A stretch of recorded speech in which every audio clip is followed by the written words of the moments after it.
Hello and welcome back to Suspended Fanimation. I'm your host, Dennis Bithoulkas, and it's time for another episode of Is It Worth My Time? And this time around, it's The Flash, 2023's The Flash. There we go. Woo. Welcome, everybody. It's been a while. It's been about a month here. And as you can see, different digs.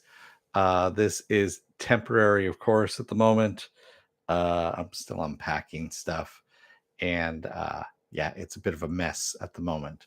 So yeah, right now I don't have a table because my table got broken by my movers. Oh yeah, rock on, right? So yeah, I'm in the process of getting a new table and all of that, but we'll see how things go. Anyway, spoiler-free version of the review of this movie. Um, So you've seen the previews for it, most likely. It does mash together a couple of different DC comics, um, and the main point being Flashpoint, which is Flash going back in time, screwing with time, which is a lot of Flash stories, quite honestly, and dealing with the consequences of that. Basically, paradoxes, uh, shit happening. Now, granted, this would have been a fun movie if a little movie hadn't opened up 3 weeks before called Spider-Man Across the Spider-Verse. And yeah, with essentially dealing with the same kind of thing, multiverses, that kind of stuff. Multiverses are very popular. I think I've said before on this channel. There we go. Bring that up in front of me a little bit more. Um, I've said this before on this channel that multiverse was going to be a bigger thing in comics, TV, movies, TV, that kind of stuff that are comics related. And sure enough, that's been happening. So we've been getting more and more multiverse kind of stuff. Um, Again, this was a fun movie. It wasn't a fantastic movie. I know there are a lot of people out there that are saying it's the best thing, ever. No, not really. It's good. It's fun. Um, I can see why Andy Muschietti, however his name is pronounced, got hired on to do the next Batman movie by James Gunn. Um, there's some Batman stuff in here that I would say it's the best on-screen representation of Batman that I've seen, quite honestly, action-wise. And I'm talking about both Batmen. You've seen the trailer for it. I'm not spoiling anything at this point. So is it worth your time to see it in the movie theater? It's 2.5 hours long. It's a 2.5 hour long movie. Is it worth your time? Yeah, I mean it's fun. Like I said, it's fun. It's uh it's a good movie. It's one of those summer popcorn movie kind of things. It's not going to make you think too much, especially with time travel aspect and anything like that. So no, it's not going to make you think all that hard. It's um, there's some dodgy CGI in it. I'll say this right now, and the director has been, you know, uh, trying to fend off that, saying that it's supposed to be from a certain character's point of view. Stop me if you've heard that one before. No, it's actually just really shitty CGI. I was actually amazed of all the CGI houses that were involved with this. As I was sitting through the credits, I was like, "Holy fuck, that's a lot." Um, and I'm fairly sure they dumbed down the CGI on it to just make it work and also bring it under budget, even though it went over budget. And yeah, that's where we're at with this. Um, there is an end credit scene. Uh, it's not worth anything. It doesn't add to anything. And yeah, I was kind of disappointed I stuck around for it, quite honestly. I probably could have watched it online. I think it is out there online. So bottom line, is it worth your time to see this in the theater? Yeah, for the bargain matinee price. CPM says, I think he may be thinking we have lived under a bus for the last couple of months. Yeah, exactly. Hey, CPM, by the way, how does my sound? Does it sound tinny or does it? Uh, um, I'm in a new location, like I said, so I'm trying to make sure that I don't have a really weird echoey effect going on. I don't have a lot of stuff in here at the moment, but still, I just want to kind of get an idea from someone who's actually, on live. So, with that said, with the non-spoiler version part out of the way, I'm gonna go with the spoiler version of it. Now, I don't know where my spoiler paddle is. It's in one of the boxes someplace. I would hold it up and say spoiler alert at this point, but I don't have it with me. Again, I've got boxes all over the place still at this point, so I don't have a desk at this point. Once I dig out of this shit, it sounds a little different. Yeah, I kind of figured it was going to sound a bit different, but that's fine. That's fine. I'll screw with it. I'll monkey with it a bit, and we'll see where it goes. So, spoilers abound at this point. Supergirl. Um, so again, like I said, this uses multiple comic book arcs. It uses Flashpoint. It uses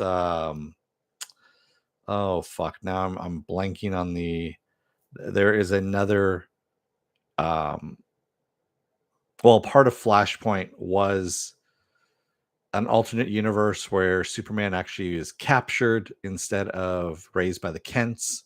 And instead, they did that with Supergirl. And then they kind of also mixed in a little bit of, they tried to put in Red Sun almost in a way, but with Supergirl, where she's actually captured by the Russians. Um, that's okay. I'm not a fan of the actress, just from this outing. And I like Supergirl. Don't get me wrong. I like Supergirl as a character. I didn't like this version of Supergirl, so was not a fan of it. So there you go. Ezra Miller. Yeah, I'm not a fan of them either, but this was more of a comedy movie than anything else. It didn't really feel like there were any real stakes to anything. I'll say that much in this.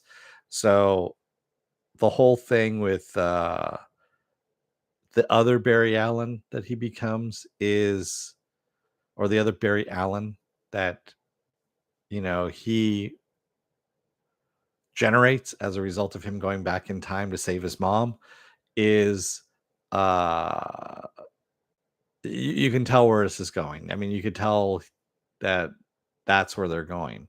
Zod, General Zod being in all of this was a something that's happening in the background, quite honestly.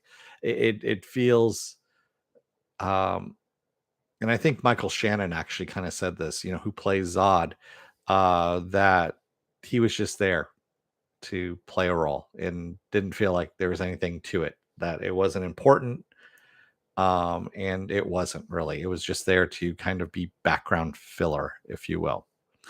The thing that was the most impressive about this movie was the Batmen.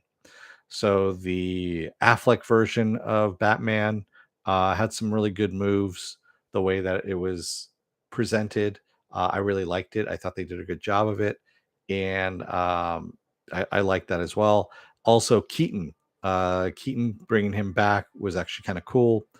And there was one interesting little thing.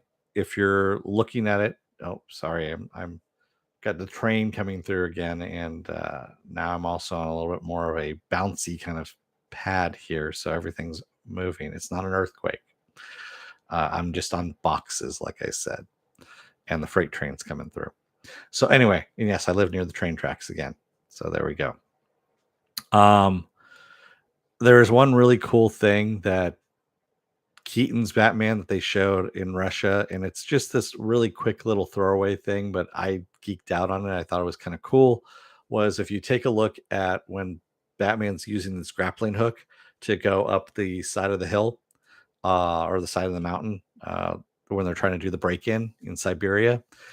His bat hand, uh yeah, I know, that's because there's a train passing by CBM, so it's shaking the entire apartment, so that's why it's wiggling. Um, so when he's using the batarang, it's actually, you see it goes all the way down his arm, down his, it actually bends at the arm and attaches to his body, so that the batarang, when the pneumatic batarang isn't just pulling his hand and his arm and pulling his arm out of the socket. It's actually attached to his body, so it's pulling him.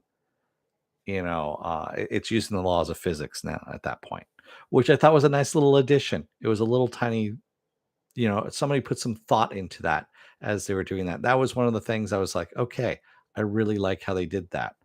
Also, the different bat suits too, having the blue on gray, and yes, it was a subtle gray, but I like that, the blue cowl and cape on the gray suit, really nice. They did a good job, and there's also a whole bunch of excuse me.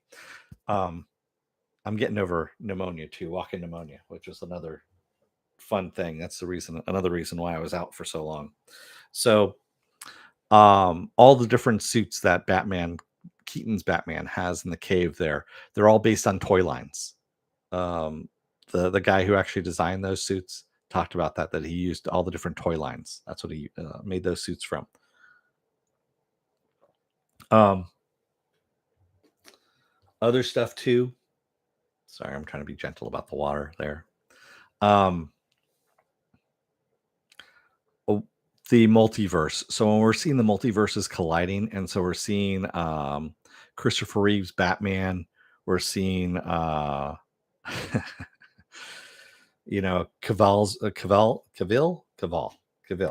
Cavill's Batman, or Superman, excuse me, Christopher Reeve's Superman. There we go.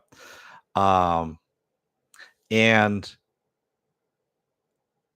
there's another Superman that's in this. It's Nicolas Cage. So there's a Nicolas Cage Superman as well that's in this. Uh, all these different worlds. Of course, we see Adam West's Batman. We see George Reeves' Superman.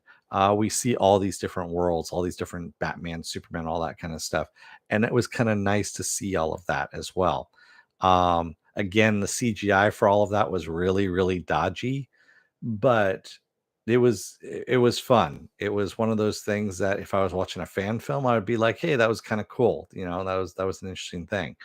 In a major multi-million dollar picture, CGI was a little bit dodgy, but again, it was a cool thought to put all that stuff in. Yeah, CBM. I've already doctor and all that kind of stuff with pneumonia, so everything's good. Um, so what I'm saying is there was too much stuff packed into it. And your average theater goer, um, I'm just gonna say this: my brother-in-law, um, he really doesn't give a shit about the story. He's just looking at what's on the screen, kind of thing, and flashy, whatever, shiny object. And this, he probably would fall asleep during. I'll say that much because there is some exposition, um, but for the most part, it's kind of repetitive action, and they needed to take out one of the comic storylines out of it in order to make this a little more manageable, I think. But again, having the whole multiverse thing going on when you just had a movie that came out 3 weeks ago that also deals with the multiverse, I think is what killed it. I know everyone's talking about, how it didn't make that much money. It made less money than Black Adam, all that kind of stuff. Um, Also, this not being a DC Universe movie or whatever they're calling it, DC World. I don't know what they're calling it right now. Uh, Blue Beetle is supposed to actually start off the new DC universe, is what's going to happen. Blue Beetle is supposed to be the official DC universe. This is technically an Elseworlds, if you will. So there you have it. That could have also hurt it as well. Plus, the way things are just coming out now, so quickly onto streaming. Um, you know, excuse me. I had a family that literally had fucking 4 babies that they brought in. I'm talking infants into the theater. I just have one word for you: fucking, babysitter. That's all it is. That were crying throughout the fucking movie, the entire fucking movie. But anyway, neither here nor there. Even with that going on, it was still interesting. It was an interesting movie. It was a good movie. It wasn't bad. Um, it wasn't a full price movie theater ticket, but it wasn't. I could see people waiting for it to come out on streaming so that they don't have to pay $20 a person when you can only pay, you have to pay $20 for streaming, or you own it for $25, something like that. And then you technically own the digital copy. You really don't own the digital copy. CBM says, I assumed it would break out the new universe. It is definitely not my first choice of movies at the moment, especially because there are things that are much better. Yeah, given what is out there right now, this probably should have been either an April release, which would have killed in April, or it should have been a September release. Is really what should have happened. But I think they wanted to get far enough away from Ezra Miller's off-screen hijinks, and they decided to go for summer, and they didn't really have anything else for summer, is what Warner Brothers was doing. That's what they were kind of betting on. And again, this is all before James Gunn ever stepped into any of this. This was already done before James Gunn even came on to this. So, yeah, no screaming and crying about, how James Gunn is the one who did it wrong and blah, blah, blah, blah. No, screw that. Yeah, this is all Warner Brothers. This is all the executives. And yeah. There you go. And no, they're not going to release Batgirl. Hopefully not, because I've heard horror stories about that thing. But there we go. So again, is it worth my time? Yeah. I would say see it in the theater, bargain matinee. I wouldn't go see it full price.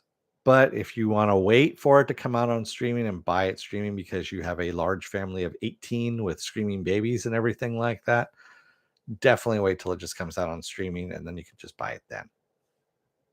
So there you have it.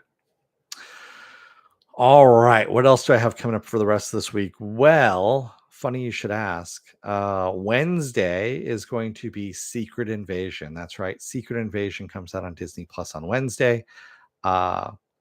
Hopefully, well, my desk is coming by then, my new desk. That will not be set up in time, obviously, because it's going to come on Wednesday, the same day that Secret Invasion is happening.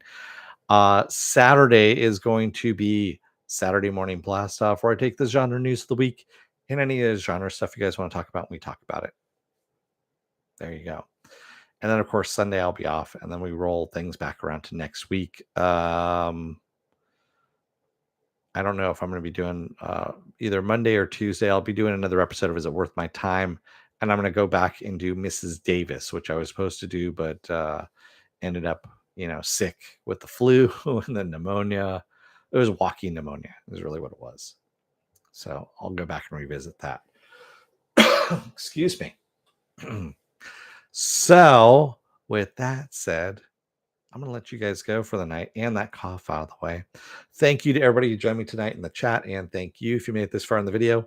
If you're still on the fence about subscribing, you know who you are out there. Take a look at the video that pops up at the very end here. YouTube takes the algorithms of all the stuff you've been watching, tries to match it as best as possible to one of the videos in my vast video library, and pops it up here just for you. And if you like what you see there, please hit that subscribe button down below there. And if you can, hit that like button, the share button as well. And if you want to know when I'm going to be on live again next, because I've been out for so long, go take a look over at suspendedfanimation.com.